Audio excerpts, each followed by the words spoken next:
የማዕከላዊ ኢትዮጵያ ክልል የሕዝብ ተወካዮች ምክር ቤት የፕላን መሰረተ ልማትና የመንግስት ቁጥጥር ቋሚ ኮሚቴ በማረቆ ልዩ ወረዳ በአራት ሴክተሮች በከተማ ልማት፣ በገቢ አሰባሰብ እንዲሁም በስራ ዕድል ፈጠራና በኢንቨስትመንት ባለፉት 6 ወራት የተከናወኑ ተግባራትን በአካል በመገኘት ተመልክቷል። በሴክተሮቹ የቀረበውን የ6 ወራት የዕቅድ አፈጻጸም ሪፖርት ያደመጡት የማዕከላዊ ኢትዮጵያ ክልል የሕዝብ ተወካዮች ምክር ቤት የፕላን መሰረተ ልማትና የመንግስት ቁጥጥር ቋሚ ኮሚቴ ሰብሳቢ አቶ ታምሩ ገብሬ በመጀመሪያ የተመለከቱት በከተማ ልማት ዘርፍ የተከናወኑ ተግባራትን ነው።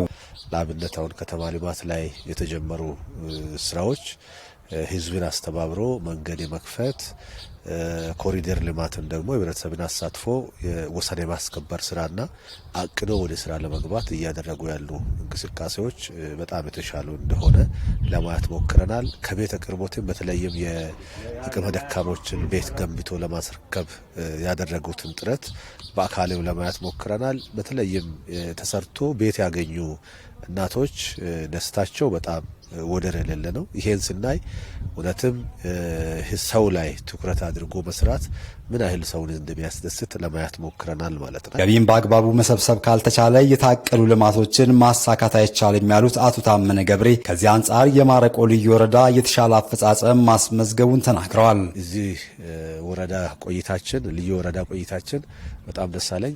በተለይም ገቢ ላይ የተጀመረው ንቅናቄ በጣም ተስፋ የሚሰጥ ነው። ገቢን መጀመሪያ መረጃ ከማደራጀት ጀምሮ ምን ያህል ገቢ አቅም አለን የሚለውን ለይተው ከመሄድ ጀምሮ ቀጥሎ ደግሞ በቅንጅት በተለይም ሌሎች ቦታ ላይ ብዙ አፈጻጸም ዝቅ የሚለው ማዘጋጃ ቤታዊ ገቢ ነው። ማዘጋጃ ቤታዊ ገቢ መሬት አቅርቦት በሌለበት ደረጃው እንኳ ሌሎች ስራዎችን በመስራታቸው 63% ነው ከአመቱ ማለት ነው።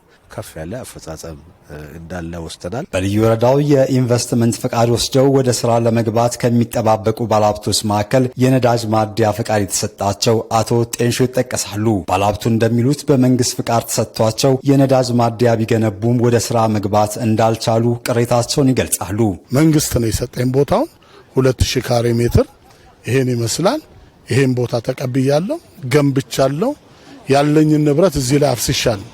ወደ 18 ሚሊዮን 20 ሚሊዮን አካባቢ እዚህ ላይ አፍስሻለሁ በግንባታ ላይ ማለት ነው። ይሄን ሁሉ ነገር ከጨረስኩ በኋላ እንግዲህ አሁን ስራ እየጠበቅን ነው። ከልጆቼም ከቤተሰቦቼም ጋር መተዳደሪያችንን በሙሉ እዚህ ላይ ነው ያዋልነው። አሁን ስራ እየጠበቅን ነው። የማረቆ ልዩ ወረዳ ኢንቨስትመንት ኢንዱስትሪ ልማት ጽህፈት ቤት የጽህፈት ቤት ተወካይ አቶ ግርማ ሊሬ ባልቻ በበኩላቸው የተነሳው ቅሬታ አግባብ መሆኑን ገልጸው ችግሩ እንዲፈታ ጉዳዩን ለሚመለከተው የክልል መንግስት ጥያቄ ማቅረባቸውን ተናግረዋል። እንደ ክልል ለክልል ማሳወቅ ያለብን ነገር አሳውቀናል። ለክልል ማሳወቅ ያለብን ነገር አንደኛ ኦርደር የያዘ ነው። በክልል ደረጃ ወደ 26 ነው ወደ 25 የነዳጅ ማደያ የተፈቀደላቸው አሉ።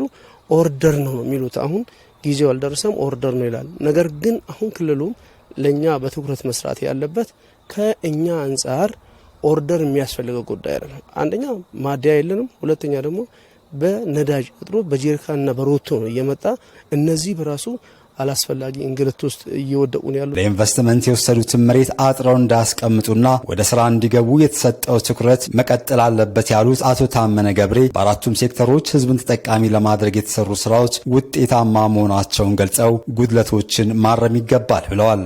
በኢንቨስትመንት ተመዝግበው በክልል ደረጃ ላይ ተወስነው መሬት አገኝተዋል። መሬት ካገኙ በኋላም ስራ እንዲሰሩ ቦታ ተረክበው ስራም ሰርቷል። ብዙ ወጪ ያውጥቷል። ያን ካደረጉ በኋላ ማደያ አገልግሎት እንዲያገኝ አለማድረግ ትልቅ ቅሬታ ፈጥሯል። ብዙ ነገር ነው ኢንቨስት አደረገው፣ ብዙ ሀብት ነው ያፈሰሰው።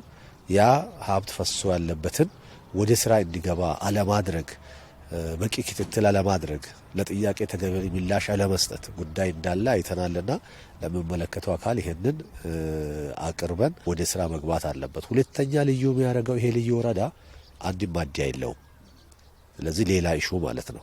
አንድም ማደያ የለም።